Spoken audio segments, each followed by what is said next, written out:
Just as Premiere Pro has a dedicated workspace for conducting your audio mix, your audio work, there's also a dedicated workspace for color correction. Before I get into showing you that workspace, I want to really just highlight the one thing that significantly changes when you switch to the workspace and how you don't really need the workspace to access it. And that's under the window menu here. It's the reference monitor. There are only really two kinds of monitor in Premiere Pro. You've got your source monitor, where you look at things that you may or may not want to use in your sequence, and you've got your program monitor, where you look at the contents of your current sequence, whichever one you're looking at on the timeline. The reference monitor is another kind of beast altogether. It exists to show you a second copy of whatever you have on your timeline. So you can see here I'm getting a duplicate of my media, although because it's an independent panel, I suppose the only difference is I can have it wherever I want on the screen, and I can make it big and small, and of course I can also grab the handle here for the tab and drop it in with any other panel. So I could drop it in where the source panel is, and then it's really confusing because it looks almost exactly the same. But look at the bottom here. We've got hardly any buttons at all. We've got one frame back, one frame forwards. We've got previous edit, next edit. And isn't this interesting? As I'm clicking, it's moving the playhead on the timeline. And the reason it's doing that is because I have this button on by default, Gang to Program Monitor. And that simply means as you move one, you move the other. And in a sense, the program monitor is ganged to the timeline and vice versa. So I can move this and it's updating. And now it's updating all three. Okay, so we've got another monitor. What's the point of that? Well, there are a few reasons why you might want to use the reference monitor. The first is if I disconnect the ganging to the program monitor, and then maybe I'm just going to pick another shot here and put this into my sequence. There we go.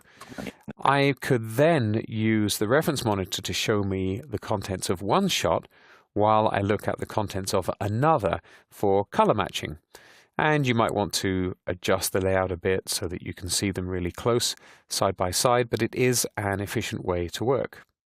However, that's not such a big deal because if I bring up the regular source monitor, I could always do the same thing by pressing, maybe using the match frame key, for example. F for frame brings up the frame that you're looking at in the source monitor. And then in the program monitor, I can get on with doing whatever I'm doing, and I have the same result. No, the real benefit of the reference monitor is that the ganging option exists. Now, as I'm dragging through, I'm getting the same content. But if I click on the spanner icon here, I can have the reference monitor show me something different. I can see all the scopes, for example, or the vector scopes to see my color. I can have the YC waveform to see the luminance and my color saturation. I can see my secondary color. It's a cyan, magenta, and yellow parade, and so on, and so on, and so on. And if I set this, for example, to my YC waveform, now I can drag through my clip and see what's going on in this second monitor. And that's the benefit of the reference monitor, the fact that it's ganged together and it's showing me the contents of my sequence. Having said all of that, if I go back to my workspace menu under Window and reset my editing workspace, there we go, and then go back to Workspace and choose Color Correction, here we are. In the Color Correction workspace, Premiere Pro shifts everything around so that I've got a nice big long effects controls panel, so I can work on my clips and see lots of controls on the left of my screen. I get a long effects list. I've got markers here in a long list, so if I have any markers, I can read lots of notes. I've got access to my metadata if I need it. Then I've got my source panel up at the top. Here's my project panel with all of my clips, and if I scroll along a little bit, the audio mixer is still in there just about, although I'm not sure how much use you'd have for that when you're doing your color correction. Top right, I've got the program monitor still, that's showing me the contents of the timeline. Talking of which, here is the timeline. This has been massively shrunk down because I really only need to see 1 or 2 clips at a time, and Premiere Pro has squeezed everything in order to do that. I've still got a dinky audio meter here, so I can see my level. And at the bottom here, I've just about got access to my tools, but I don't really need them for this purpose. And bottom right, I've got my reference monitor showing me at the moment a waveform display. This is showing me the luminance in my picture. I've also got info and my history. So everything is shuffled around to give me access to the tools that I'm most likely going to need for color correction. There's perhaps one change I would make to this layout, which is if you go to the project panel, every now and then you might want to open a clip up in the source monitor for reference purposes. And for that purpose, I would grab this and drop it in with the other items here, where you've got your effect controls and so on.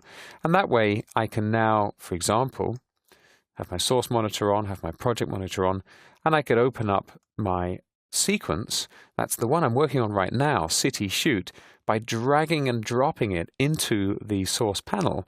And that means I've now got, for example, one reference over here where I can say, yeah, okay, at that point it looks like this. And then on my timeline, I can see it looks like this. And then my reference monitor is giving me specific technical information about my content. Having done that, I can move back to my effect controls panel, and I've got a lovely reference example and all of the information I need to do my color correction. I should take a moment at this point to thank Dan Whitehouse, who has given us permission to use some of the media I shot for a music video for him. Check out his website, danwhitehouse.com. Fantastic musician, based in the UK, touring around a lot, and several albums released. Absolutely fine chap, and he's allowed to let us use some of the media for this training. He actually agreed to sing at full volume here as he walked along the street in central Birmingham. And if you've ever seen central Birmingham, it's probably the last place you'd want to be walking along the street singing to yourself. That's New Street Station right there. Now that I've changed my layout a little bit by moving my project panel over, and I think I'm going to close the audio mixer because I don't really need it for this work. I'm going to go to Window and Workspace. I'm going to create a new workspace, and I'm going to call this My Color Correction Workspace. So now I'm good to go. I'm ready to start my color correction with Premiere Pro CS6.